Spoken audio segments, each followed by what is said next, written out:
Hello students, let us come to the point. आज हम लोग पार्ट्स ऑफ स्पीच के 7वें टॉपिक पे फोकस करेंगे। ये होता है कंजक्शन। कल हमने प्रीपोजिशन तक आपको क्लियर किया था और बेसिक लेवल जो हम जीरो से हीरो लेवल तक की बात कर रहे हैं उसको हम क्लियर कर रहे हैं। अभी आगे चल के हम इसका एडवांस लेवल भी आपको अपग्रेड करेंगे। तो कंजक्शन, जिसे हम हिंदी में संयोजक कहते हैं, संयोजक योजक से बना है जोड़ने वाले शब्द, दो जोड़ने वाले शब्दों को। तो ये क्या होता है, इसे आइए सबसे पहले हम इसकी डेफिनेशन देखते हैं। A conjunction is a word which connect two words, phrases और टू क्लॉजेस। कंजक्शन वे शब्द होते हैं जो दो शब्दों को, दो फ्रेजेस को अथवा दो उपवाक्यों को जोड़ने का काम करते हैं। ओके, जैसे एग्जाम्पल के लिए मैंने कहा I didn't go there because I was ill. अब यहां पे आप देखेंगे कि हमारा एक फ्रेज है आई डिडंट गो देयर और दूसरा है आई वॉज इल। इन दोनों को कनेक्ट करने के लिए बीच में यहां बिकॉज आया हुआ है, तो इसे हम कंजक्शन वर्ड कहेंगे। कनेक्टिंग वर्ड्स भी बोला जा सकता है। ही वेंट टू दिल्ली, एक पोर्शन हुआ और दूसरा पोर्शन है ही रिटर्न सून, वो जल्दी वापस आ गया। बट इट, अब इसमें इन दोनों ही वाक्यों के बीच में एक वर्ड आया है बट। यहां पे बट कनेक्ट करने का काम कर रहा है, यानी कि ये कंजक्ट करने का काम कर रहा है। Do you understand? अब आते हैं हम इसके काइंड्स पे, काइंड्स ऑफ कंजक्शन। आप देखेंगे कि मेनली अंग्रेजी व्याकरण में कंजक्शंस दो प्रकार के होते हैं। इन्हें हम कोऑर्डिनेटिंग कंजक्शन और सबऑर्डिनेटिंग कंजक्शन के नाम से जानते हैं। The first one is known as coordinating conjunction and the second one is known as subordinating conjunction. Coordinate, what is the difference between the two? ये coordinating या subordinating क्या होते हैं? तो आइए देखें। कोऑर्डिनेटिंग कंजक्शंस को भी इनके नेचर और यूज के आधार पे चार भागों में बांटा गया है। The first one is known as adversative, the second is known as alternative, the third one is known as cumulative, and the fourth one is known as elative conjunction. Now moving ahead, what is the adversative? हम पहले की बात करें, adversative conjunction क्या होते हैं, इसे हम आपकी मातृभाषा में समझाते हुए चलें तो एडवर्सेटिव का मतलब होता है विपरीत अर्थ वाले, विपरीत अर्थ अथवा भाव वाले। ठीक है, अब विपरीत अर्थ यानी कि विरोध दर्शाने वाले, आपस में ही विरोधाभासी हो, उनको हम एडवर्सेटिव कंजक्शन कहेंगे। जैसे there are a few terms, जैसे आप एग्जांपल के लिए देखोगे तो जैसे है बट, ओके, यहां पे जैसे आप देखोगे विरोध प्रकट करने के लिए हम किसी चीज में बट का प्रयोग कर लेते हैं। सामान्यतः दो विरोधी चीजों को व्यक्त करने के लिए इस कैटेगरी में आल्दो डॉट डॉट यट, ये सबसे इंपॉर्टेंट कंजक्शन होता है इस परिवार का, ये भी विरोध प्रकट करता है। ठीक ना, आमतौर पे पहले इनको हम देखते हैं, इनका मीनिंग देखते हैं। जैसे बट, जैसे मैं कहूं कि उसे बुखार है लेकिन फिर भी विद्यालय जा रहा है। यहां पे दो विरोधी बात है, गौर करिएगा। बुखार होने पर सामान्यतः विद्यालय या काम पे नहीं जाने की बात होनी चाहिए, लेकिन बावजूद बुखार के वो विद्यालय जा रहा है। This is the use of adversative condition. Next, Aldous dot dot yet. Aldous का मतलब होता है यद्यपि अथवा हालांकि। ये व्यवहारिक टर्म्स हैं, इनको ध्यान रखेंगे आप बोलचाल में। यद्यपि अथवा हालांकि। और यट का मतलब होता है फिर भी। फिर भी इस कैटेगरी में आगे चल के आपको स्टिल भी मिलेगा, इसका मतलब भी सेम वही सेंस होता है। तो ऑल्दो यट कैसे प्रयोग करेंगे? जैसे हम एक एग्जांपल लेके देखें, हम कहें कि यद्यपि भारत एक बड़ा देश है, यद्यपि भारत एक बड़ा देश है, फिर भी गरीब है। फिर भी गरीब है। अब आप कह सकते हैं, आप सोच रहे होंगे कि कैसे गरीब है हमारा देश तो बहुत। नहीं नहीं, बिल्कुल नहीं। अगर हम अंतरराष्ट्रीय स्तर पे 196 देशों के अंतर्गत बात करेंगे तो आप देखेंगे कि हमारे यहाँ बहुत ही असमानता है, सामाजिक असमानता है। और आप इस स्थिति में ये चीज देखते होंगे, पढ़ते होंगे, सुनते होंगे। हमारे यहाँ कुछ परसेंट लोगों के पास ही, यानी यूं समझिए कि 10% लोगों के पास ही 70% तक पैसे सेंट्रलाइज हो गए हैं। बाकी 90% लोग काफी गरीब हैं भारत में। तो इस तरह से हमारा ये जो सेंटेंस है इसको मीनिंगफुल बनाता है। यद्यपि भारत एक बड़ा देश है, फिर भी गरीब है। नाउ इस बात को इंग्लिश में आपको कहना होगा, तो आपको आल्दो का प्रयोग करते हुए कहना है कि Aldous India is the although India is a big country, yet it is poor. Whatever जो भी होगा आप उसको ट्रांसलेशन करेंगे। Now although dot dot dot and then comes yet, ये these two terms joins the internal meaning of the sentence, isn't it? ये दोनों मिलके पूरे इंटरनल मीनिंग को कनेक्ट करते हैं, बाइंड करते हैं। तो इस प्रकार एडवर्जेटिव कंजक्शन आपने देखा, ये आमतौर पे वाक्य के अंदर प्रयोग दो उपवाक्यों में आपस में विरोधाभास दर्शाने के लिए ही प्रयोग होते हैं। Second one comes for alternative conjunction. Alternative conjunction.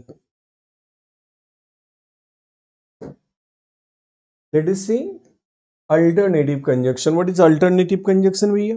ये क्या होता है? अल्टरनेटिव का मतलब होता है विकल्प बताने वाले, मतलब कि वे संयोजक शब्द जो दो में से एक का विकल्प लेके आते हैं किसी वाक्य में, उनको हम अल्टरनेटिव कंजक्शन कहा करेंगे। क्लियर है? जैसे कौन कौन से टर्म्स है एज, वो टर्म्स कौन कौन से हैं ये देखेंगे। जैसे आर,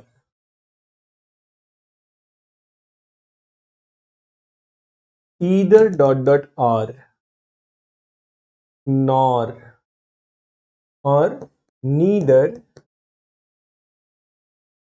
डॉट डॉट नॉर। ये जो टर्म्स आप देख रहे हो ना, neither dot dot nor, either, or, ये अल्टरनेटिव देने के काम आते हैं। जैसे अगर आपसे पूछें हम, या आपको बताएं कि या तो भारत इस मैच को जीतेगा या ऑस्ट्रेलिया, गौर करेंगे, मैं ये नहीं कह रहा इस वाक्य में कि दोनों ही मैच को जीतेंगे। हम ये कह रहे हैं कि या तो भारत जीतेगा या फिर ऑस्ट्रेलिया जीतेगा, दोनों में से कोई एक ही जीतेगा। क्लियर है? या तो भारत जीतेगा या तो ऑस्ट्रेलिया जीतेगा। तो इस बात को कहने के लिए हमको इस नियम का प्रयोग करना पड़ेगा। Either India or Australia will win this match. मतलब नॉट बोथ, दोनों में से कोई एक ही इस मैच को जीतने वाला है, या तो ऑस्ट्रेलिया जीतेगा या तो इंडिया जीतेगा. Is that clear? I hope you can understand it very well. अगर हमको नेगेटिव में ये बात कहनी हो, जैसे मैं कहूं कि न तो भारत जीतेगा न ऑस्ट्रेलिया जीतेगा, न तो भारत जीतेगा न ऑस्ट्रेलिया जीतेगा. अब यहां पे हम उसी अल्टरनेटिव का प्रयोग कर रहे हैं, लेकिन निगेटिव तरीके से कर रहे हैं, न का प्रयोग करके कर रहे हैं. गौर करेंगे तब उस कंडीशन में हम जहां ईदर आर का प्रयोग कर रहे हैं वहां नीदर नार का प्रयोग करेंगे. Neither India nor Australia will win this match. Do you understand? I hope you can understand it very well. We use alternative conjunction only in the condition where there are options, there are substitutions. We have to choose one from the two or more. हम जब किसी वाक्य में दो या अधिक के विकल्पों में से किसी एक का चुनाव करना होता है तब हम इस कंजक्शन का प्रयोग करते हैं. I hope now you can get. Moving towards the next part, adversative, alternative.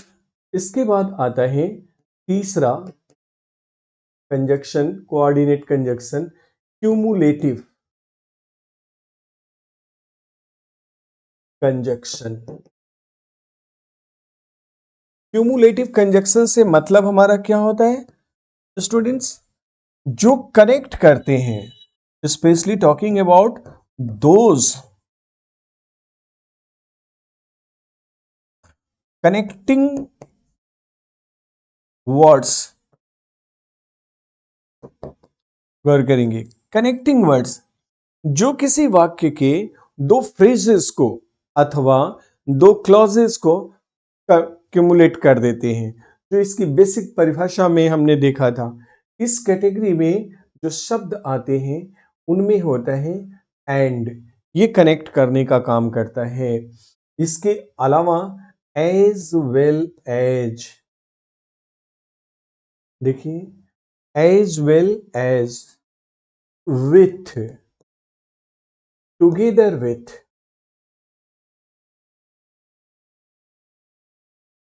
ये जो टर्म्स हैं आपको इन्हें लर्न कर लेना है, मेमोराइज कर लेना है, बिकॉज यही आगे चल के डिफरेंट क्वेश्चंस अराइज करेंगे आपके लिए, आपकी परीक्षा के लिए. Isn't it? तो ये कैसे कनेक्ट करते हैं आइए देखते हैं. जैसे मैं कहूं, सिंपल एग्जांपल लेते हैं हम लोग. Ram and Lakshman went to forest. See, यहां इस वाक्य में राम को और लक्ष्मण को कनेक्ट करके, जोड़ के, क्यूमुलेट करके दिखाने के लिए एंड नामक प्रीपोजिशन का प्रयोग हुआ, एंड नामक कंजक्शन का प्रयोग हुआ है. मतलब सिर्फ राम नहीं गए जंगल को, राम और लक्ष्मण दोनों ही गए थे, इस बात को कहना हो. इस कैटेगरी में एंड के साथ साथ एक और फ्रेज आता है जिसमें एंड भी छुपा होता है, बोथ डॉट डॉट एंड. ये पेयर वाले कंजक्शंस होते हैं, आप ध्यान रखिएगा इनको, इनका भी प्रयोग किया जाता है. और इसी वाक्य को अगर हमें इस रूप में बताना हो, बोथ और एंड के प्रयोग द्वारा, तो हम कैसे कहेंगे? इसको कुछ ऐसा रूप दे देंगे, both Ram and Lakshman went to forest. Can see, both Ram and Lakshman went to forest. यहाँ पे राम और लक्ष्मण दोनों ही वन को गए, जंगल को गए, यानी राम को क्यूमुलेट कर रहे हैं लक्ष्मण के साथ। राम को लक्ष्मण के साथ कनेक्ट करने के लिए हम बोथ डॉट डॉट एंड का प्रयोग कर रहे हैं। The next one is as well as. ये भी बाइंड करने का काम करता है, कनेक्ट करने का ही काम करता है ये कंजक्शन वर्ड भी। जैसे हम ये कहें कि राम तो गए ही और लक्ष्मण भी, एज वेल एज का हिंदी पहले आपको ध्यान कर लेना है कि इसका हिंदी होता है और भी। ठीक है, तो राम और लक्ष्मण भी जंगल को गए। इसी एक एग्जाम्पल को इसी कसौटी पे सारे पे कस के देखते हैं, तब आपको कहना रहेगा, इसका कहने का तब का अंदाज होगा, Ram as well as Lakshman went to forest. Ram as well as Lakshman went to forest. Ram तो गए ही, लक्ष्मण भी गए। Is that clear? इसी बात को हम टुगेदर विथ से भी जोड़ सकते हैं, विथ से भी जोड़ सकते हैं। तो स्पेशली हमें बेसिकली उन टर्म्स को मेमोराइज कर लेना है जो कंजक्शंस होते हैं, और दूसरी बात जिनका प्रयोग कॉम्पिटिटिव क्वेश्चंस में फ्लो में किया जाता है या मेजॉरिटी में किया जाता है। Moving towards the next one, adversative, alternative, cumulative के बाद चौथा होता है illative conjunction.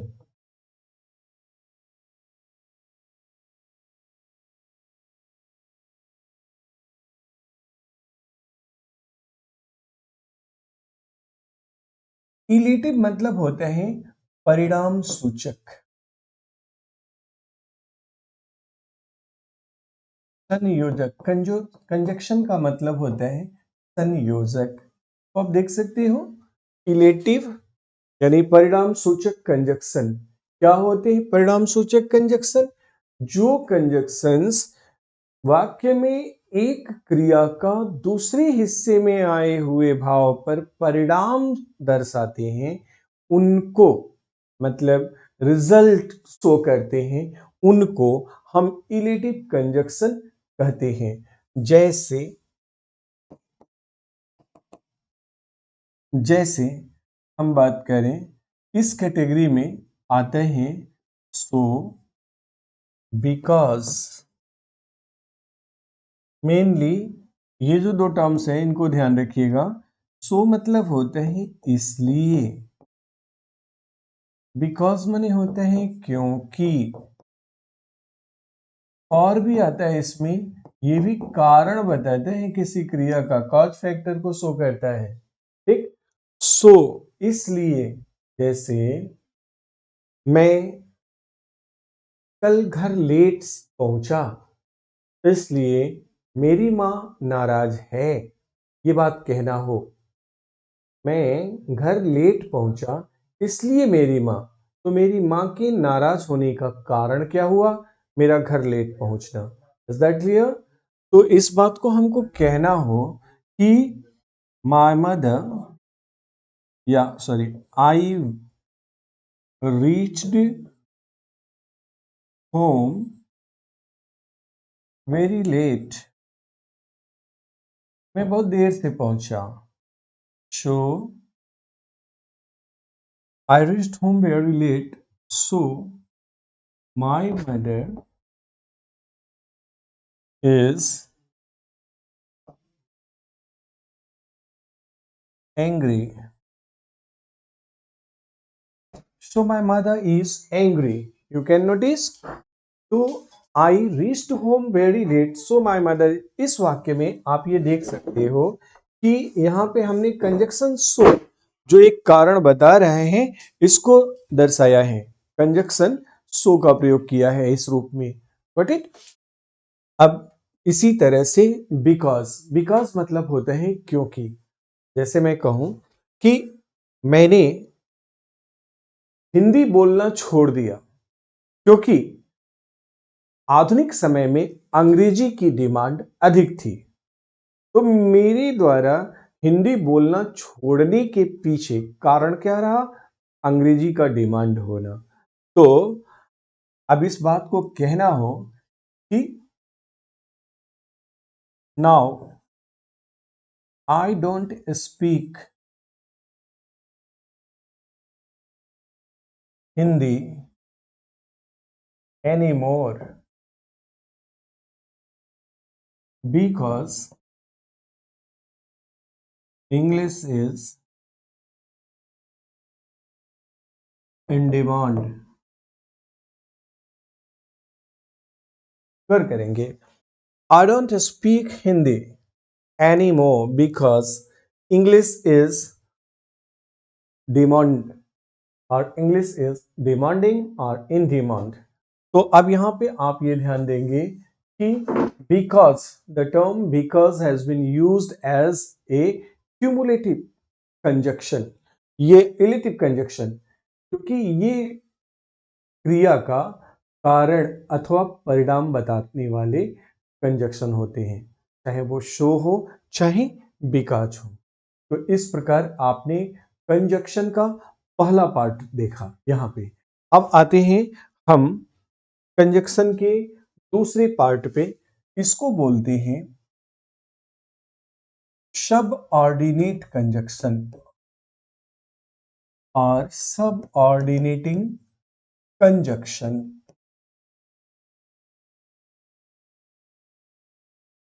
Subordinating conjunction, coordinating का आशय होता है दो बराबर बराबर भावों को जोड़ने वाला। सबऑर्डिनेटिंग का मतलब होता है कि एक बड़ा होगा और दूसरा उस पर निर्भर होगा। समझ रहे? सबऑर्डिनेटिंग मतलब कि मूल से छोटा होना।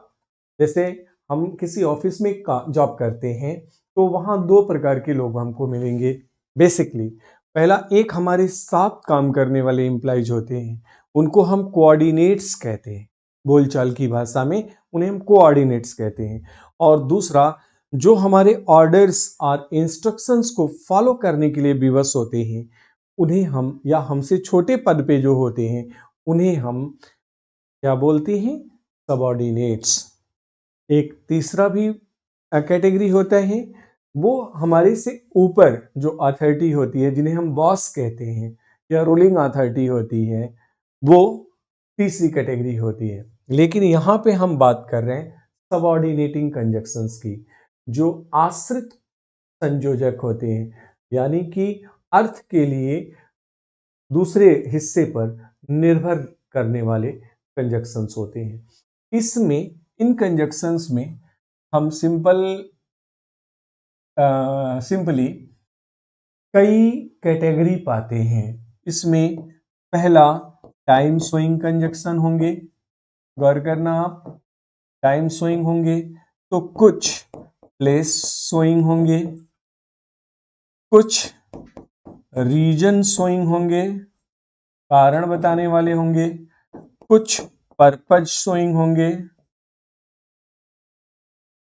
कुछ कंट्रास्ट शोइंग होंगे। देख रहे हैं, ये डिफरेंट कैटेगरी में सिंपल कंजक्शन को सिंपली व्यक्त किया जाता है। अब जैसे टाइम शोइंग कंजक्शंस, वे कौन से टर्म्स हैं जिनका प्रयोग हम समय के लिए करते हैं? Isn't it? इसमें हम इसको लाएंगे नाउ, अब, देन, अर्लियर, पहले, लेटर, बाद में। ये टाइम की तरफ कहीं ना कहीं, ये जो टर्म्स हैं ये टाइम की तरफ इंडिकेट कर रहे हैं। That is why we call it time telling और time showing conjunction. Place showing इस कैटेगरी में आता है वेयर। ध्यान रखेंगे कि ये वेयर यहाँ पे जब कंजक्शन के रूप में प्रयोग होता है तो इसका अर्थ कहाँ नहीं होता है, जहां होता है।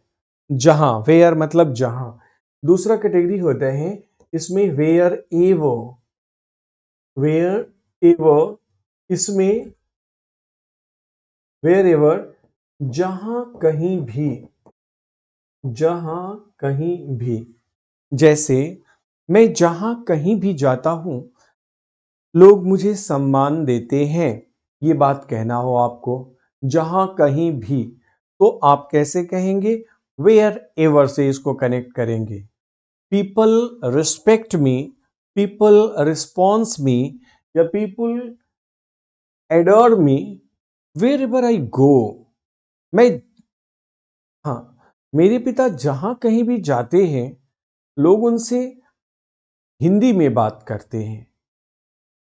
तो people talk to my father in Hindi wherever he goes, wherever he goes. I hope you must be clear now. Wherever he goes. अब यहाँ पे तीसरा आता है रीजन सोविंग। रीजन सोविंग से हमारा क्या आशय है? जो कारण बताते हैं, isn't it? जैसे अभी मैंने बताया बिकॉज, बिकॉज मतलब होता है क्योंकि। जैसे मैं कहूं कि मैं रविवार को क्लास नहीं लेता हूं क्योंकि यह छुट्टी का दिन होता है। अब इस वाक्य में क्योंकि के लिए जो टर्म हम प्रयोग करेंगे वो का, मैं क्यों नहीं लेता हूं रविवार के दिन क्लास? क्योंकि ये छुट्टी का दिन होता है। बेसिकली सभी को रविवार को रेस्ट करना चाहिए, रिचार्ज करना चाहिए, क्लीनलीनेस पे ध्यान देना चाहिए, इजंट इट? कुछ रिफ्रेशमेंट के लिए कुछ अदर लिटरेचर्स पढ़ने चाहिए, कुछ इंटरटेनमेंट के लिए कभी कभार सीरियल सिनेमा भी देख लेना चाहिए। और जिन भी तरीकों से आप अपने को एंटरटेन होना मानते हो उसे करना चाहिए। नियमित पढ़ाई को एक दिन रविवार के दिन ब्रेक कर दे। इट्स माय पर्सनल व्यू, आपका कुछ अलग भी हो सकता है, I don't think so. Let us see the fourth one is known as purpose showing. Purpose मतलब उद्देश्य। जब किसी वाक्य में कर्ता का उद्देश्य दिखाने के लिए दूसरे क्लॉज पे इंपैक्ट डालने के लिए कोई टर्म बीच में आके कनेक्ट करे उसको, तो उसे हम पर्पज शोइंग कंजक्शन कहेंगे। फॉर एग्जाम्पल, मेरे दोस्त ने एक बंदूक खरीदा। मेरे दोस्त ने एक बंदूक खरीदा ताकि वो अपने दुश्मनों का मुकाबला कर सके। गौर करिएगा, कल रहीम ने एक चाकू खरीदा ताकि वो चोरों से लड़ सके, डरा सके। तो बंदूक खरीदने का अथवा चाकू खरीदने का उद्देश्य क्या था? तो आप पाओगे शत्रुओं से रक्षा करना, चोर डकैत से अपनी हिफाजत करना।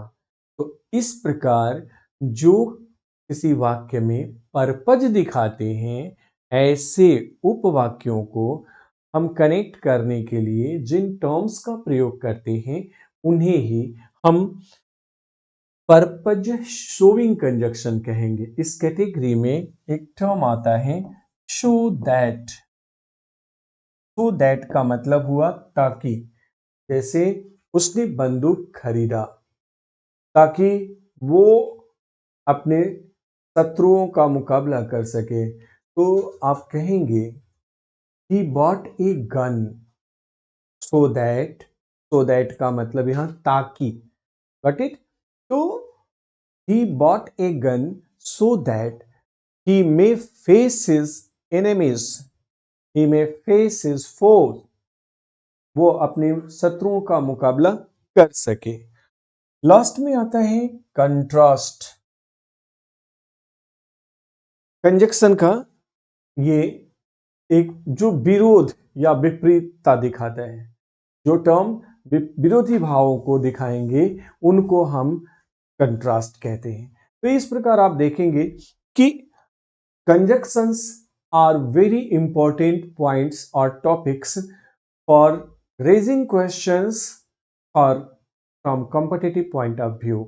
आगे हम अगले चैप्टर में अगले स्लाइड में मिलते हैं. ओके.